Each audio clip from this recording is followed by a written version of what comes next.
Hey friends, it's Rachel. Welcome back to my channel. If you're new here, my name is Rachel Terry. I am the author of 4 young adult fantasy books. Information will be in the description box down below if you're interested. In today's video, I will be sharing my review of the Gael song cycle, which is a trilogy by Shauna Lawless that comprises 3 books. The Children of Gods and Fighting Men, The Words of Kings and Prophets, and the 3rd book, The Land of the Living and the Dead, I don't have yet because it just came out, and it's only available in hardcover, and I want all of my books to match. You can still buy the 2nd book in hardcover, but you can't get the 1st one for some reason anymore, so it will have to wait until it comes out in paperback before it can join these 2 on my shelf. This series is sprawling, epic, historical fantasy based on Irish history and myth.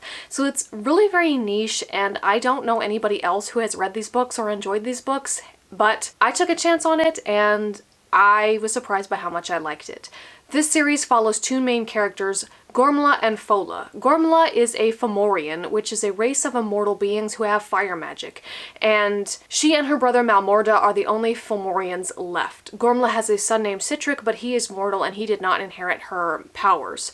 But Gormla still has lots of ambition for her son. She hopes to one day see him rise to the rank of High King and rule over all of Ireland. But of course that's not something easily attained or easily kept once you've got it, and it's going to take lots of scheming on Gormla's part, and of course she can't do this alone. And because Citric is a mortal, he won't be able to rule over Ireland forever. He will one day die, and then Gormla and her brother Malmorda will rule over all of Ireland as Fomorians, having taken what they believe is their rightful place. Our other main character, Fola, is a member of the Tuatha Dé Danann, who are also immortals, and they have various gifts. They are the sworn enemies of the Fomorians, and the descendants of the Tuatha Dé Danann believe that they have killed all the Fomorians, that there are none left living. The descendants are also not allowed to mix with mortals because the leader of the descendants, Tomas, believes that this is why the descendants' powers are waning. Fola's sister Ronut is found out to have lain with a mortal man, and she is pregnant, so she is banished from the descendant fortress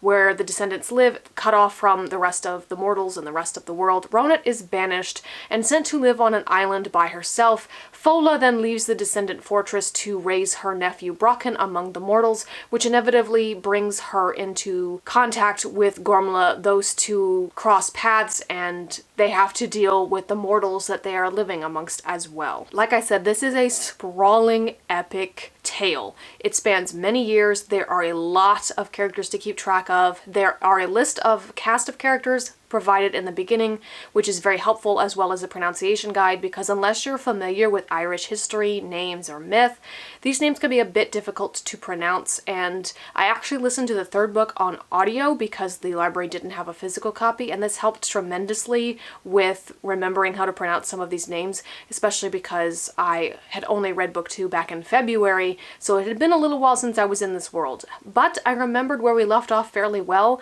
and was able to pick back up the thread of the story quickly, which was really nice. The thing that I like most about this story is the characters, particularly Gormla. I find her very interesting and kind of relatable in a way. She is a woman who is very much living in a man's world, and she doesn't have any power outwardly. Even when she ascends to the rank of a queen, if she happens to marry a king, she is still seen as inferior and somewhat powerless, especially in comparison to her husband.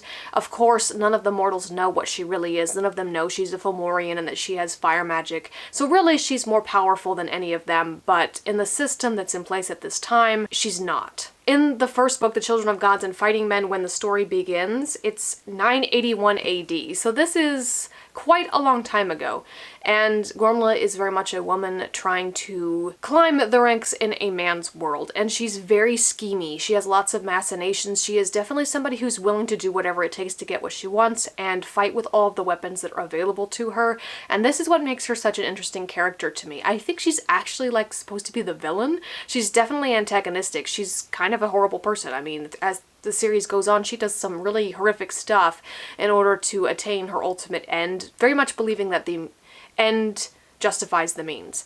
But she's such an interesting character to read. And in the 3rd book, there was a scene where I was actually rooting for Gormla to succeed, and given what she's done and what she continues to do and what her succeeding means, I sat there thinking to myself, am I actually rooting for the bad guys? But I kind of feel sorry for her in a way, because she just wants to be in charge. And on the surface, that's not a bad thing to want by itself. The problem is when you lust after that kind of power, it's usually not for good reasons, and once you get it, it usually corrupts you when you have it.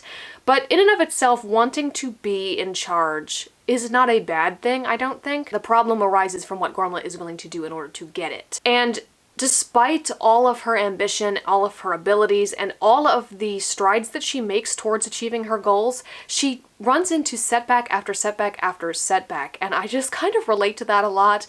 I feel like I'm an ambitious person. I have so much that I hope for my own books, for my own author career, and while that's nothing on the scope of what Gormla is trying to achieve, I do very much understand feeling like it's one step forward, two steps back. Like every win is met up with a setback. And of course, Gormla has to rely on other people to help her achieve her goals, because she cannot make Citric become High King of all Ireland by herself. And when you have to rely on other people, that's always a frustrating thing, because people will disappoint you, they'll betray you, they'll let you down, they won't do what you want them to do. And she definitely runs into that, particularly in the third book. And there was a scene where she just kind of like let loose, and I was like, yes, I feel that. So she's just an interesting character to me. I don't think she's necessarily going to ultimately succeed in what she wants, because in Irish myth, the Fomorians are definitely not good guys. And as for Fola, I really like Fola as well. She's like the antithesis of Gormla. She's a healer, she's very kind, she's selfless, she watches out for other people, she looks after her nephew Bracken and tries her best to keep him safe. And then of course there are relationships that characters have with other people in this book who are mortals, and also figures from Irish history and myth, such as King Brian Boru and his son Murka. And it's just interesting to see those relationships form. And I can't really explain too much because that's technically a spoiler, and you know, this is a sprawling historical epic. It covers a lot of ground and a lot of people, and a lot of time passes and things happen, and I can't really talk about much of them, but I really do like Fola's character as well, and her progression throughout the series. It's very interesting to see the inner workings of the politics of the descendants of the Tuatha Dé Danann. And the other thing about this series that I really appreciate is that Shauna Lawless is not afraid to kill off her characters. I'm not going to say any spoilers, but I will say that no one is safe. There's no such thing as plot armor in this series, and that's really refreshing, and it's also kind of shocking.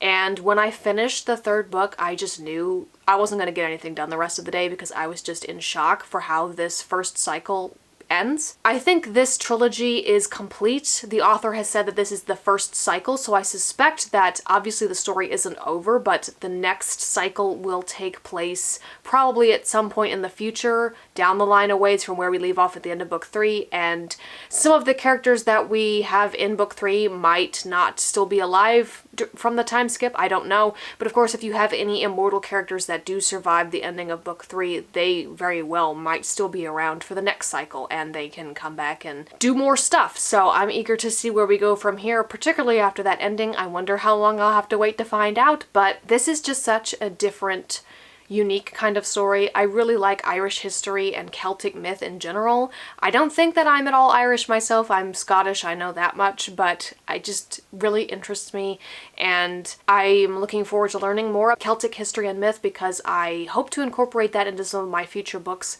So if you're interested in sprawling historical fantasy epics, I would definitely recommend giving this one a try. You are in for quite the ride, and the characters do not disappoint. So there you have it. Thank you for watching. If you enjoyed, feel free to leave a like, comment, and subscribe so you don't miss out on any future content. My name is Rachel Terry. I'm the author of 4 young adult fantasy books, and I will see you in the next video. Bye!